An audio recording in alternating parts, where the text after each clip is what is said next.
மிதுனம் ராசி அன்பர்கள், புதன் பகவான் ஒரு நவகிரகத்தில் ஒன்றாக இருக்கக்கூடிய கிரகமாக இருக்குது. அது மட்டும் இல்லாமல் அறிவின் அதிபதி, வித்யாகாரகன், புத்தி கூர்மைக்கு காரணமானவர் இந்த புதன் பகவான். இவர் வணிகர்களின் கடவுளாகவும் அவங்களோட பாதுகாவலராகவும் இருக்கிறார். இப்படிப்பட்ட புதன் பகவான் தான் மிதுன ராசி அன்பர்களுக்கு ராசி அதிபதியாகவும் வராரு. இப்படிப்பட்ட மிதுன ராசி அன்பர்கள், உங்களுக்கு இந்த மாதம் உங்கள் ராசி அதிபதியால் என்ன மாதிரியான தாக்கம் ஏற்பட போகுது? ஒவ்வொரு மாதமும் கிரக நிலை மாறிக்கிட்டே இருக்கும். அதற்கேற்றது போல பலனும் நமக்கு சேரும். அந்த வகையில் இந்த மாதம் உங்கள் ராசி அதிபதியின் இயக்கத்தின் மூலம் மிதுன ராசி அன்பர்கள் என்ன மாதிரியான பலனை பெற போறீங்க? குடும்பம், தொழில், வியாபாரம், நிதி நிலைமை, இதிலெல்லாம் என்ன மாதிரியான மாற்றங்களும் கிரக அமைப்புகளால் வரக்கூடிய விளைவுகளும், இது பற்றின முழுமையான விளக்கத்தையுமே உங்களுக்காக நாங்கள் இந்த பதிவில் சொல்லியிருக்கோம். இந்த பதிவு மிதுன ராசி அன்பர்கள் நீங்கள் பயன்பெறும் வகையில் இருக்கும். அதனால் ஸ்கிப் பண்ணாமல் முழுமையாக பாருங்கள். நீங்கள் இப்போ தான் ஃபஸ்ட் டைம் நம்மளோட சேனலையே பார்க்குறீங்க அப்படின்னா மறக்காமல் நம்மளோட சேனலை சப்ஸ்கிரைப் பண்ண வச்சுக்கோங்க. புதன் பகவான் ஒருத்தருடைய அறிவு, புத்திசாலித்தனம், அது மட்டும் இல்லாமல் அவங்களோட கல்வியில் தேர்ச்சி பெறுவதற்கு முக்கிய கிரகமாக விளங்கக்கூடியவர். எல்லாருக்குமே புதன் பகவான் ஒரு சிறப்பான ஸ்தானத்தில் இருக்காருன்னு வச்சுக்கோங்களேன். அவங்க நல்ல ஒரு முன்னேற்றம் பெறுவாங்க, கல்வியில் சாதனை படைப்பாங்க. ஒருத்தரோட பேச்சு திறமன், வாக்கு சாதுரியம் எல்லாமே இந்த புதன் பகவான் அம்சத்தை கொண்டிருக்கிறதுனால சிறப்பான ஒரு பேச்சு திறமை இருக்கும். புதன் பகவான் இருக்கக்கூடிய இடம் மட்டும் வலுவாக இருந்துச்சுன்னா அந்த நபர் சிறந்து விளங்குவாங்க.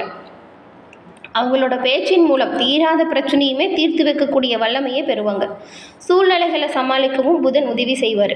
இப்படிப்பட்ட புதன் உங்கள் ராசி அதிபதியாக இருக்கிறதுனால பெரும்பாலும் இந்த மிதுன ராசி அன்பர்களுக்குமே பேச்சு திறன் சிறப்பானதாக இருக்கும். வாக்கு சாதுரியம் அதிகமாக இருக்கும். உங்களோட பேச்சில் ஒரு உண்மை இருக்கும். சூழ்நிலையை சமாளிக்கக்கூடிய வல்லமை மிதுன ராசி அன்பர்களுக்கு இருக்கும். புதன் பகவானின் ஆதிக்கம் உங்களுக்கு இருக்கிறதுனால எதிர்கால நிகழ்வுகளை நீங்கள் எளிய முறையில் முன்கூட்டியே கணிச்சிடுவீங்க. அது உங்களை சுற்றி இருக்கிறவங்களுக்கு ஆச்சரியப்படும் வகையில் இருக்கும். எப்படி இது நீ முன்கூட்டியே கணிச்ச அப்படின்னு நிறைய பேர் பாருங்கள் உங்ககிட்ட ஏதோ ஒரு விஷயத்தில் கேட்டிருப்பாங்க. வணிகம் மற்றும் லாபம், செல்வத்துடைய தொடர்புடையது தான் இந்த புதன் கிழமையில் நீங்கள் புதன் கிரகத்தை வழிபட்டால் நன்மையை எல்லா விதத்துலேயுமே பெற முடியும். புதனின் அதிதேவதை மகாவிஷ்ணு, பார்வதி தாயாரின் அம்சமாகவும் இருக்கார். நீங்கள் புதன்கிழமையில் நவகிரகத்தில் இருக்கும் புதன் பகவானை வழிபடுறதோடு சேர்த்து புதன்கிழமையில் மகாவிஷ்ணுவை நீங்கள் வழிபட்டு வந்தீங்கன்னா எல்லா விதத்துலேயுமே நன்மைகளை நீங்கள் பெற முடியும். புதனின் பரிபூரண அருளும் கிடைக்கும். இப்போ சொன்ன எல்லா விஷயங்களுமே உங்களுக்கு கிடைக்கும். பேச்சு திறமை, சாதுரியமான ஒரு விஷயம், எல்லாத்தையுமே திறமையாக செய்யக்கூடிய செயல்திறன், இது எல்லாமே அதிகரிக்க புதன் உங்களுக்கு பரிபூரண அருளையும் கொடுப்பார். உங்களுக்கு விஷ்ணு பகவான் ரொம்பவும் பிடிக்கும் அப்படின்னா ஓம் கம் மகாவிஷ்ணு போற்றி அப்படின்ற மந்திரத்தை மறக்காமல் 3 முறை பதிவிடவும் செய்யுங்க. அப்படி செய்யும் பொழுது உங்களோட மனசில் ஒரு பிரார்த்தனையை கூட நினச்சிக்கிட்டு அது விரைவில் நடக்கணும் அப்படின்னு ஓம் கம் மகாவிஷ்ணு போற்றி அப்படிங்கிற மந்திரத்தை பதிவிடுங்க. அந்த விஷயம் விரைவில் உங்களுக்கு கிடைக்கவும் நாங்கள் வாழ்த்துக்களை சொல்கிறது மட்டும் இல்லாமல் மகாவிஷ்ணுவிடம் உங்களுக்காக பிரார்த்தனையும் செஞ்சுக்கிறோம். நீங்கள் நினச்ச எல்லாமே நல்லதாக நடக்கும். புதன் பகவானுக்குரிய நிறம் பச்சை அப்படிங்கிறதுனால பெரும்பாலும் இந்த மிதுன ராசியில் இருக்கிற நீங்கள் பச்சை நிறத்தில் இருக்கக்கூடிய பொருட்களை உபயோகம் செய்கிறது நல்லது. உங்களுக்கு ஒரு விஷயம் நல்லதாக நடக்குது அப்படின்னு நல்லதாக நடக்கணும் அப்படின்னு நினச்சிங்கனாங்களா புதன்கிழமையாக பார்த்து செய்யுங்க. அதே போல் பச்சை நிறம் அணிவதை தொடர்ந்து பண்ணுங்கள். பெரும்பாலும் பச்சை நிற பொருட்கள் உங்களுக்கு நல்லதொரு அமைப்புகளை பெற்றுக் கொடுக்கும். ஜோதிடத்தில் புதன் ராகுவோடு சேர்ந்திருந்தால் சில சமயத்தில் எதிர்மறையான பலனும் வரும். குறிப்பாக ராகுவால் ஜாதகத்தில் புதன் பலமடைஞ்சிடுவார். அதனால தான் இந்த மாதம் உங்களுக்கு அமைப்பு எப்படி உருவாகி இருக்குது அப்படிங்கிறத நாம் பார்க்கலாம். உங்களோட ஜாதகத்தில் புதன் எந்த இடத்துல எப்படி இருக்கிறாரு, அதன் மூலம் என்ன மாதிரியான விளைவு வரும் அப்படின்னு நீங்கள் தெரிஞ்சுக்க விரும்புனா ஸ்க்ரீனில் தெரியுது இல்லையா, ஜோதிட ஆலோசனை பெற உங்களோட தனிப்பட்ட ஜாதக ரீதியாக எல்லா விஷயத்தையுமே நீங்கள் எளிதில் கணிச்சு பெற்றுக்கலாம். புதனின் தாக்கம் உங்களோட வாழ்க்கையில் என்ன மாதிரியான விளைவெல்லாம் கொடுக்கும், என்ன மாதிரியான அமைப்பெல்லாம் இருக்குது அப்படிங்கிறத தெரிஞ்சுக்க இந்த நம்பர் உங்களுக்கு உதவியாக இருக்கும். நிறைய பேர் இவங்ககிட்ட ஃபோன் மூலியமாகவே ஜாதகத்தை கணிச்சு இப்போ அவங்களோட வாழ்க்கையில் சிறப்பான ஒரு முன்னேற்றம் கண்டதாக சொன்னாங்க. அதனால தான் உங்களுக்குமே பயன்பெறும் அப்படிங்கிற நம்பிக்கையில் கொடுத்துருக்கோம். பயன்படுத்திக்கோங்க. புதன் பகவான் நீங்கள் நினைக்கிற ஒவ்வொரு வேண்டுதலையுமே நடத்தி வைப்பார். பொன்பொருள் சேர்க்கை கிடைச்சாலும் புதன் கிடைக்கணும் அப்படின்னு சொல்லுவாங்க. அதுதான் புதனுக்கு அவ்வளவு சிறப்பான ஒரு அம்சம் இருக்குது. இப்படிப்பட்ட கிரக அமைப்பு உங்களுக்கு என்ன மாதிரியான அமைப்பை இந்த மாதம் கொடுத்துருக்கு அப்படிங்கிறத பார்க்கலாம். இந்த மாதத்தில் கிரக நிலைகளை பொறுத்த வரைக்கும் ராசியில் குருவும் சுக்கிரனும் தனவாக்கு குடும்பஸ்தானத்தில் தான் உங்களோட ராசி அதிபதி புதன் இருக்கார். தைரிய வீரியஸ்தானத்தில் சூரியனோட கேது பகவானும், சுகஸ்தானத்தில் செவ்வாயும், பாக்கியஸ்தானத்தில் சனியும் ராகுவும் இருக்கக்கூடிய அமைப்புகளில் கிரக நிலைகள் இருக்குது. தன வாக்கு குடும்பஸ்தானத்தில் உங்களுக்கு இந்த மாதம் உங்கள் ராசி அதிபதியாக இருக்கக்கூடிய புதன் இருக்கார். இதன் மூலம் என்ன மாதிரியான அமைப்பு உருவாகும் அப்படிங்கிறத பார்க்கலாம். 14ஆம் தேதி சுகஸ்தானத்திலிருந்து உங்கள் ராசி அதிபதி புதன் பஞ்சமஸ்தானத்துக்கு மாற்றம் அடைய போகிறாரு. இதன் மூலம் உண்டாகக்கூடிய பலன் அப்படின்னு பார்த்தா, இந்த மாதம் உங்களுக்கு உங்களோட மனதில் குழப்பங்கள் நீங்கும், தெளிவு பிறக்கும். இதுவரைக்கும் கடந்த கொஞ்ச காலமாக ரொம்பவும் குழப்பத்தை சந்திச்சுட்டு வந்திருப்பீங்க. எப்படி இது செஞ்சால் சரியாக வருமா, இல்லை இதில் ஏதாவது தப்பு வந்துடுமா, நம்ம செய்கிறது சரிதானா அப்படிங்கிற ஒரு குழப்பம் இருந்துக்கிட்டே இருக்கும். அந்த குழப்பம் எல்லாம் இனி விட்டுடுங்க. நீங்கள் சிறப்பாக செய்கிற ஒவ்வொரு விஷயத்துலையுமே நல்லதொரு மாற்றம் நீங்கள் பெற போகிறீங்க. குழப்பங்கள் எல்லாமே நீங்கி தெளிவு பிறக்கும். ரொம்ப நாளாக இருந்த வழக்குகள்லையுமே சாதகமான போக்கு இப்போ ஏற்பட போகுது. தொழில் வியாபாரத்தில் நீங்கள் எடுக்கக்கூடிய முயற்சிகள் எல்லாமே வெற்றி வாய்ப்பை பெற்றுக் கொடுக்கும். உத்தியோகத்தில் இருக்கிறவங்களுக்கு இடமாற்றமும் வரலாம். கொஞ்சம் உழைப்பு அதிகரிக்கும்.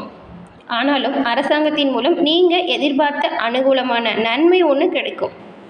குடும்பத்தில் இருக்கிறவங்களால வீண் பேச்சால் ஏதாவது மன வருத்தம் வரலாம். குடும்பத்தில் இருக்கிறவங்கள கொஞ்சம் அனுசரித்து போங்க. பொதுவாகவே நீங்கள் இந்த தேவையில்லாத வீண் பிரச்சனையில் தலையிடாமல் ஒதுங்கி செல்வது நல்லது. இந்த மாதிரி பிரச்சனையில், அதாவது மற்றவங்க பிரச்சனையில் நீங்கள் போய் தலையிட்டிங்கன்னா சில வாக்குவாதம், சண்டை, சச்சரவு ஏற்படும். அது மனக்கலக்கத்தை கொடுக்கும். முடிஞ்ச அளவுக்கு மற்றவங்க பிரச்சனையில் தலையிடாமல் ஒதுங்கி இருக்க பாருங்கள். மற்றவங்கன்னு சொல்கிறத விடவே உறவினர்கள், நண்பர்கள் அவங்கக்கிட்ட பழகும் பொழுதுமே கொஞ்சம் கவனமாக இருங்க. வார்த்தைகளில் தெளிவாக இருக்கணும். பெண்களுக்குமே குழப்பங்கள் நீங்கி உங்களோட மனசில் புதுமையான தெளிவு உண்டாகும். உற்சாகமாக நீங்கள் செயல்பட போகிறீங்க. கலைத்துறையில் இருக்கிறவங்களுக்கு காரிய வெற்றி உண்டாகும். காரிய வெற்றிக்கு தேவையான உதவிகளுமே தக்க சமயத்தில் உங்களுக்கு கிடைக்கும். அரசியல்வாதிகள் வீண் வழக்கு விவகாரம் வரலாம், கவனமாக இருங்க. மாணவர்களை பொறுத்த வரைக்கும் முயற்சிகளில் எதிர்பார்த்த பலன் கிடைக்கிறது கொஞ்சம் தாமதம் வரும். கூடுதல் மதிப்பெண் பெறணும்னு நினச்சிங்கன்னா கொஞ்சம் அதிக நேரம் எடுத்து படிக்கிறது நல்லது. மிருகசீரிஷம் நட்சத்திரக்காரங்களுக்கு இந்த மாதம் உங்களுடைய வாழ்க்கை துணையின் வழியில் இருந்து உதவிகள் சேரும். எதிரிகளை சிறப்பான முறையில் திட்டமிட்டு வீழ்த்த போகிறீங்க. உங்களுக்கு பெயரும் புகழும் அந்தஸ்தும் உயர்ந்து காணப்படும். சொத்து வகையில் இருந்த பிரச்சனை இப்பொழுது உங்களை விட்டு நீங்கக்கூடிய அமைப்பு. வழக்கு விவகாரங்கள் சாதகமாக உங்களுக்கு முடியும். திருவாதிரை நட்சத்திரக்காரங்களுக்கு இந்த மாதம் புதிய தொழில் ஆரம்பிக்கக்கூடிய முயற்சிகளையும் அதற்கான ஆலோசனையிலும் ஈடுபடுவீங்க. வரவு செலவு கணக்கை சரியாக வச்சுக்கிறது நல்லது. வாகனத்தை பிரயோகம் செய்யும் பொழுது கவனமாக இருக்கணும். நெருப்பு தொடர்பான வேலையில் இருக்கிறவங்களும் கொஞ்சம் கவனமாக இருக்கணும். கலைஞர்கள் நல்ல புகழும் பெருமையும் கிடைக்கும். புனர்பூசம் நட்சத்திரக்காரங்களுக்கு இந்த மாதம் உங்களுடைய தாய்மாமன் வழியில் தாய்மாமனிடம் கருத்து மோதல் ஏற்படுவதற்கு வாய்ப்பு இருக்கிறதுனால கொஞ்சம் விட்டு கொடுத்து அனுசரித்து போங்க. தேவையில்லாத வாக்குவாதம் செய்யாதீங்க. அதுவும் தாய்மாமனிடம் வாக்குவாதம் செய்யாதீங்க. உத்தியோகத்தில் இருக்கிறவங்களுக்கு கொஞ்சம் அதிகமான உழைப்பினை கொடுக்க வேண்டி வரலாம். வேலையில் கவனமாக செயல்பட்டால் நீங்கள் நன்மைகளை எல்லா விதத்துலையும் பெறலாம். உங்களோட பொறுப்புகளை யாருக்கிட்டையும் கொடுக்காதீங்க. நீங்களாக முன்னின்று செய்கிறது நல்லது. கூட வேலை செய்கிறவங்களோட முழுமையான ஒத்துழைப்பும் உங்களுக்கு கிடைக்கும். எல்லா பணிகளுமே சிறப்பாக செய்யக்கூடிய வாய்ப்பு அமையும். கண்ணும் கருத்துமாக கவனமாக செஞ்சால் எல்லாமே வெற்றி வாய்ப்பாக இருக்கும். உங்களுக்கு அதிர்ஷ்ட கிழமைகள் அப்படின்னு பார்த்தா புதன் மற்றும் வெள்ளி. புதனின் பரிபூர்ண அருளும் கிடைக்க பெற்று நலமுடன் வாழ இந்த ஒரு பரிகாரத்தை செய்யுங்க. புதன்கிழமை அன்னைக்கு பெருமாளுக்கு துளசி மாலை அணிவித்து நெய் தீபம் ஏற்றி அர்ச்சனை செய்து வழிபட்டு வருவதன் மூலம் உங்களோட வாழ்க்கையில் நல்ல ஒரு முன்னேற்றம் வரும். புதன்கிழமையில் பெருமாள் வழிபாடு மிதுன ராசி அன்பர்களுக்கு எண்ணற்ற நல்ல ஒரு முன்னேற்றத்தை கொடுக்கக்கூடிய வழிபாடு. இதை தொடர்ந்து செஞ்சு பாருங்கள். கூடிய விரைவில் ஒரு நல்ல விஷயம் நடக்கும். நன்மை சேரும். மிதுன ராசி அன்பர்கள் எல்லா விதத்துலையுமே மேன்மையை பிறக்க இந்த வழிபாடை தொடர்ந்து செய்யுங்க. என்ன மிதுனராசி என்பர்களே, இந்த பதிவு நீங்கள் பயன்பெறும் வகையில் அமைஞ்சிருக்கும்னு நினைக்கிறோம். பதிவு பிடிச்சிருந்தால் லைக் பண்ணுங்கள். உங்களோட நண்பர்கள், குடும்ப உறுப்பினர்கள் மிதுன ராசியாக இருந்தால் அவங்களுக்குமே இந்த பதிவை ஷேர் பண்ணுங்கள். நீங்கள் இப்போ தான் ஃபர்ஸ்ட் டைம் நம்மளோட சேனலை பார்க்குறீங்க அப்படின்னா மறக்காமல் நம்மளோட சேனலை சப்ஸ்கிரைப் பண்ணி வச்சு கூட வருது இல்லையா பெல் ஐக்கான், அதை கிளிக் பண்ணி வச்சுக்கோங்க. அப்போ தான் நாங்கள் போடுற பதிவுகள் ஒவ்வொன்றும் நோட்டிஃபிகேஷன் மூலம் உங்களை உடனுக்குடன் வந்தடையும் அப்படிங்கிறத தெரிவிச்சுக்கிறோம். தொடர்ந்து பார்த்தமைக்கு நன்றி நேயர்களே.